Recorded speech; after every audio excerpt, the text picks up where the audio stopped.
La sélection librairie du mois d'octobre 2017. Félicité d'Alain Gomi, édité par Jour de Fête.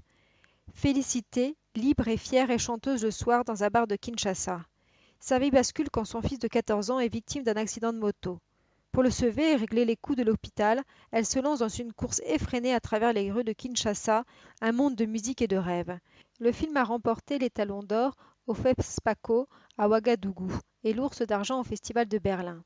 Félicité nous présente deux visages qui parviennent parfaitement à se superposer. La réalité quotidienne effrayante et fascinante de Kinshasa et sa réalité rêvée, la musique, le chant, l'alcool, les lumières nocturnes.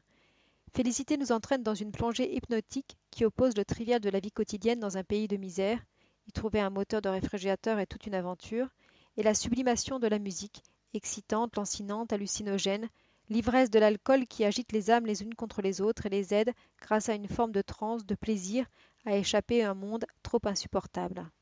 The Young Lady de William Holroyd, édité par KMBO. 1865, Angleterre rurale. Catherine mène une vie malheureuse d'un mariage sans amour avec un lord qui a 2 fois son âge. Un jour, elle tombe amoureuse d'un jeune palefrenier qui travaille sur les terres de son époux et découvre la passion. Habitée par ce puissant sentiment, Catherine est prête à tout, aux plus hautes trahisons pour vivre son amour impossible. Pour son premier long métrage, William Holroyd, metteur en scène de théâtre, adapte le roman de Nicolas Lescaut, Lady Macbeth du district de Mensenk, choisit un décor victorien pour disséquer les frustrations de l'épouse du XIXe siècle anglais.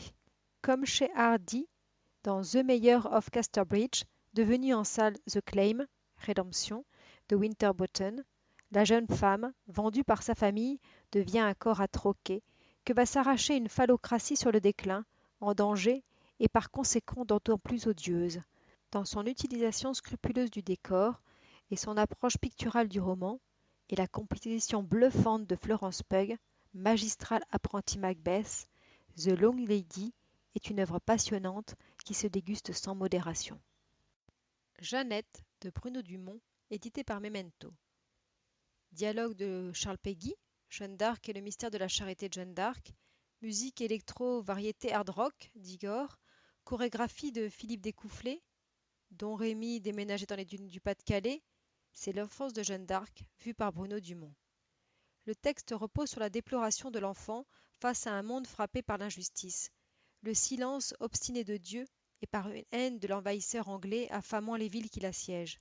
Une comédie musicale propre à Bruno Dumont, déjantée façon opéra rock, une impression d'absolue nouveauté, une épiphanie stylistique, aussi un précis de fermeté et de dignité pour des temps aussi empoisonnés que les nôtres, une démonstration que l'esprit souffle où il veut. Adieu Mandalay de Midizé, édité par Arte. Le quatrième long métrage du réalisateur taïwanais d'origine birmane, son premier à sortir en France, relate avec grâce et lucidité les difficultés que rencontre un jeune couple du Myanmar, clandestinement passé en Thaïlande. Une jeune femme, Liang Xing, rejoint sa sœur déjà exilée, et un soldat, fraîchement démobilisé, Guo. Leur rencontre a eu lieu dans l'espace peu romantique de la voiture d'un passeur.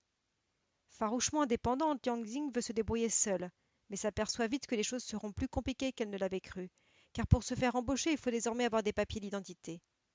Adieu Mandalay rappelle beaucoup de Ilo Ilo d'Anthony Chen, inspiré d'un fait divers auquel Médisé fut confronté dans son enfance, ainsi que de sa propre expérience de l'exil. Ce nouvel opus est également le fruit d'un long travail d'enquête auprès de travailleurs immigrés en Thaïlande. Si le film est réaliste, on y trouvera par ses plans tournés caméra à l'épaule qui cherchent à exprimer de façon épidermique la précarité des vies racontées. Le film est exempt de discrétion, et chaque scène joue un rôle dramatique précis.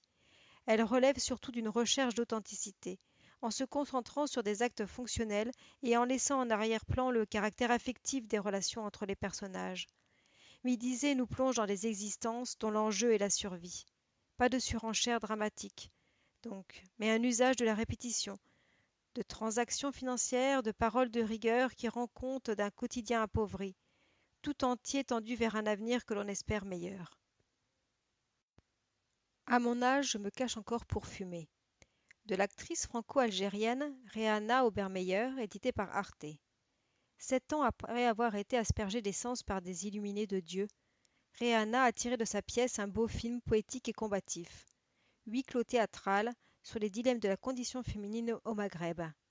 Au cœur du hammam, loin du regard accusateur des hommes, mères, amantes, vierges ou exaltées islamistes, des fesses et des foulards de Dieu se confrontent, s'interpellent, entre fou rire, pleurs et colère, Bible et Coran, avant le sifflement d'un poignard et le silence de Dieu.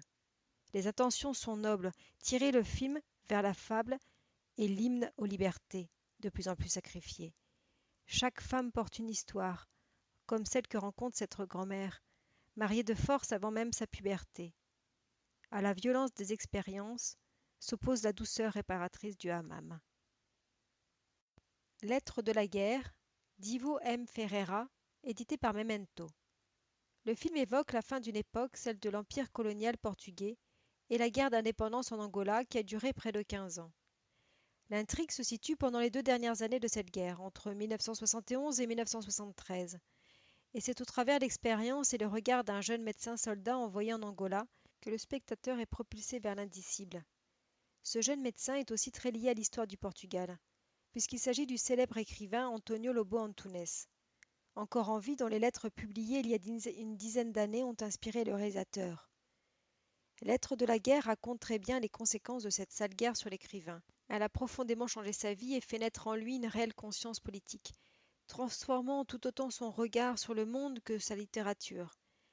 Lettres de la guerre est une œuvre historique et intimiste, bouleversante d'humanité, qui décrit magnifiquement l'évolution d'un homme ébranlé par la guerre et qui déclenche aussi l'envie d'en savoir plus sur cette période, comme sur António Lobo Antunes.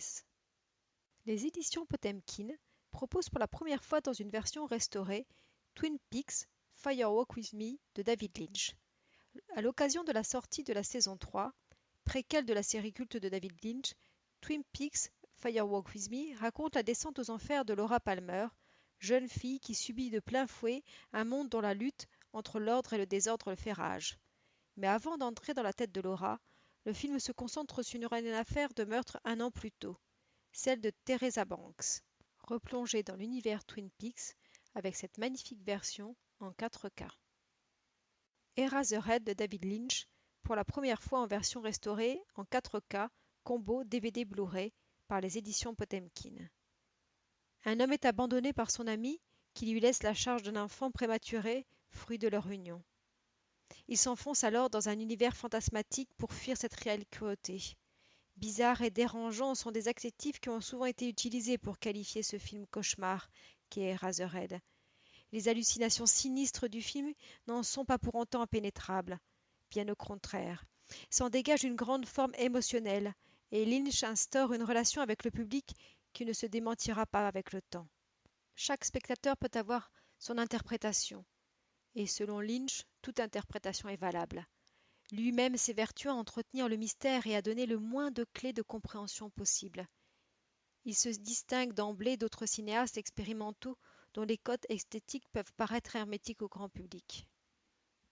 Le Père tranquille de René Clément, édité par Tamassa.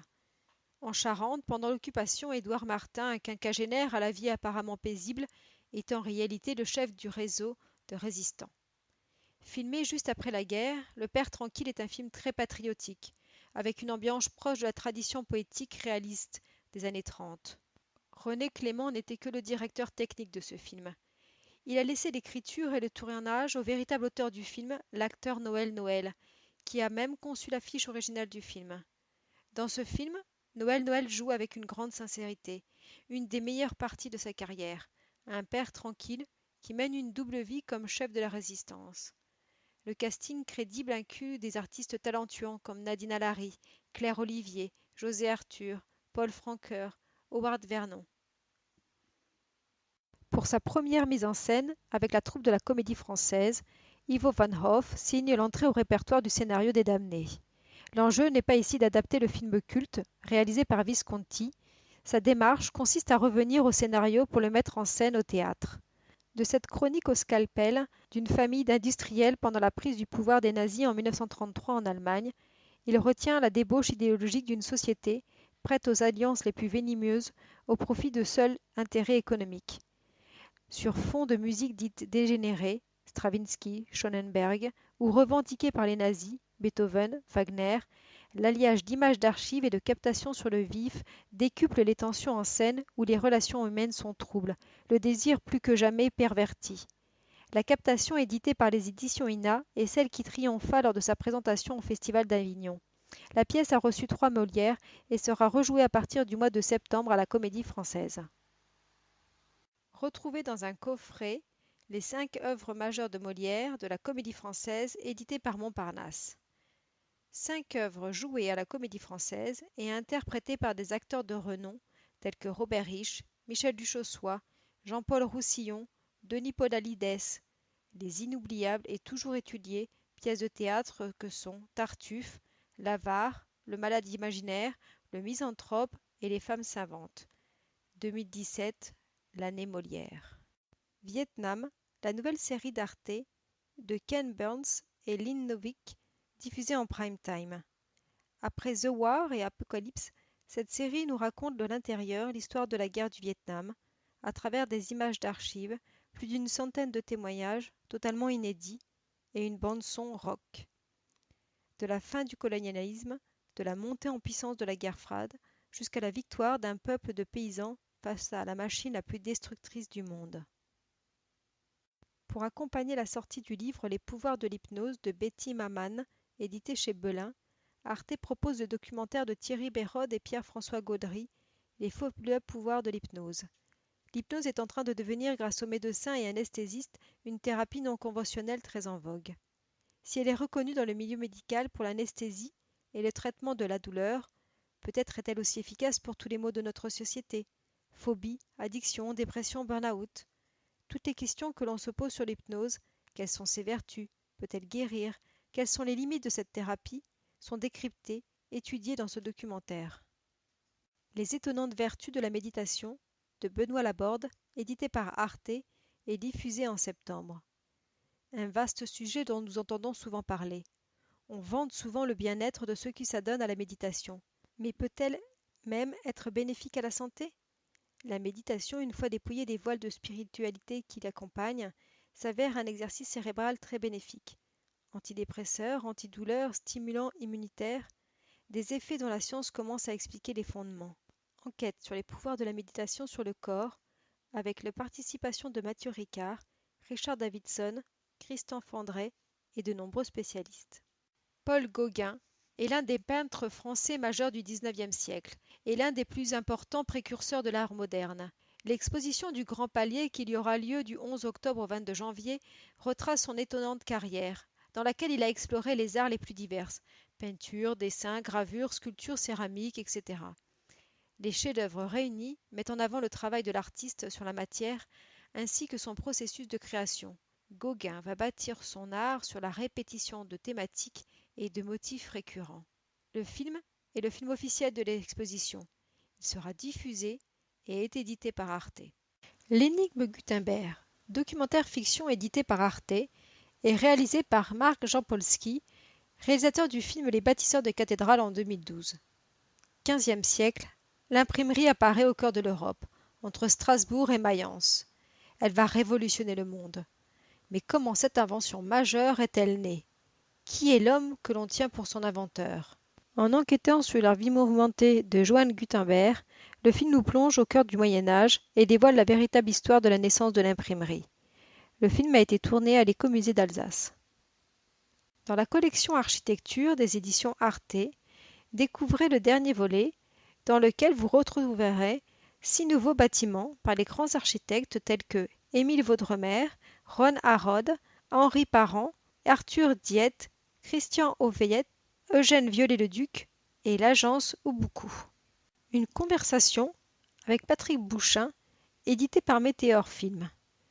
L'architecte Patrick Bouchain est la figure de proue en France de la réhabilitation de friches industrielles qu'il transforme en lieux culturels. On lui doit entre autres le lieu unique à Nantes, le théâtre Zingaro à Aubervilliers et le centre Pompidou mobile. Ce film reprend sous forme d'abécédaire les concepts, les histoires, les souvenirs échangés avec les architectes Nicolas Delon et Julien Chopin, avec qui il a participé à la rédaction d'un ouvrage monographique sur son travail. Les Petits Explorateurs, un long métrage d'animation de Mercedes Marot, édité par Folimage. Joe, Un enfant sourd et solitaire voit sa vie transformée par clé à molette, un adorable robot tombé tout droit du ciel. Grâce à une seule rencontre, les héros de ces 4 histoires touchantes vont devenir les petits explorateurs du monde à découvrir et à aimer, à partir de 4 ans. Une exploration du monde en 4 films sur le thème de la différence et de la tolérance. La série a été 7 fois primée, dont le prix du jury du non-lieu, et participé à de nombreux festivals comme le festival L'Étoile filante de Pessac en 2007. Dans la collection Little KMBO, retrouvez 2 films d'animation. Ma petite planète verte, programme de 5 courts-métrages d'animation, dans Bienvenue chez moi, pour sensibiliser le jeune public à l'écologie et à l'environnement à partir de 4 ans. Les igloos fondent, la forêt disparaît peu à peu, et les animaux cherchent de nouveaux refuges. Mais tout ça peut changer. Voici des personnages courageux et malins, ils font preuve d'inventivité, montrent l'exemple et prennent soin de la nature. Également disponible dans la collection Little KMBO, Promenons-nous dans les petits loups. 6 contes animés, pleins d'humour et de surprises pour découvrir le loup sur toutes ses facettes. De quoi chasser la peur du loup, à partir de 3 ans. Le grand méchant loup est-il vraiment si grand et si méchant? Avez-vous déjà entendu l'histoire du loup danseur ou celle du papa loup? À l'occasion du 40e anniversaire de la disparition de Goscinny, découvrez la série télévisée humoristique Mini-Chronique éditée par Shawshank.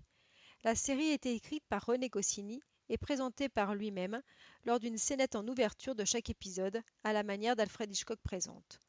Cette série de sketchs burlesques sur la vie quotidienne des Français moyens n'est pas sans rappeler Dingo Dossier ou parfois le petit Nicolas. Le personnage principal en est un certain Georges Bouchard, un Français moyen incarné par le comédien Jean-Claude Arnaud. Il est entouré de son épouse Jocelyne d'Arche, de son directeur M. Duvallon, Yves Brinville, et de son meilleur ami Émile, Nono Zamit. On retrouve parmi les rôles secondaires des figures connues comme Jacques Monod ou Pierre Desproges. Bizarre, volume 1 et 2, édité par Élysée, est une série télévisée britannique en 112 épisodes de 25 minutes environ. Créée par Roald Dahl, l'auteur de Charlie et la chocolaterie.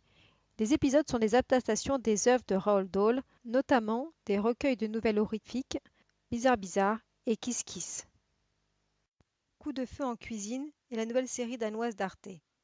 À la suite de la mort de sa femme, Thomas, sommelier de talent et alcoolique repenti, passe ses journées au lit. Dion, qui fut un grand chef dans une autre vie, sort de prison, attendu par la mafia locale.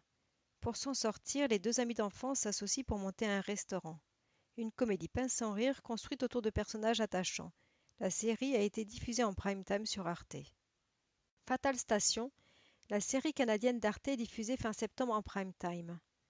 Menacée par un homme qui porte atteinte à sa vie, Sarah se réfugie dans le village de Fatal Station. Mais l'arrivée de cette étrangère dans cette commune reculée et tranquille n'est pas vue d'un très bon œil par ses 1804 habitants.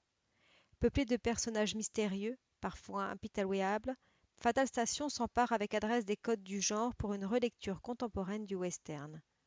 Peaky Blinders, édité par Arte en intégralité dans un coffret 8 DVD. Peaky Blinders raconte la survie tumultueuse d'un gang de malfrats mené par le redoutable Thomas Shelby dans l'Angleterre des années 20. Une série sulfureuse de la BBC, rythmée par une bande originale envoûtante signée Nick Cave et PJ Harvey. Héritage empoisonné, saison 1 et 2, dans un coffret 3 DVD édité par Arte. 3 frères et sœurs doivent se réconcilier et gérer ensemble la pension familiale afin de pouvoir toucher un héritage. Dans le cadre du paradisiaque archipel d'Åland, une saga scandinave, captivante, jalonnée de lourds secrets familiaux. Arte nous propose de découvrir dans un beau coffret le meilleur de la comédie musicale de Jacques Demy et Damien Chazelle, avec La La Land, le film aux 6 Oscars, et les indispensables Parapluie de Cherbourg et Les Demoiselles de Rochefort dans des versions restaurées.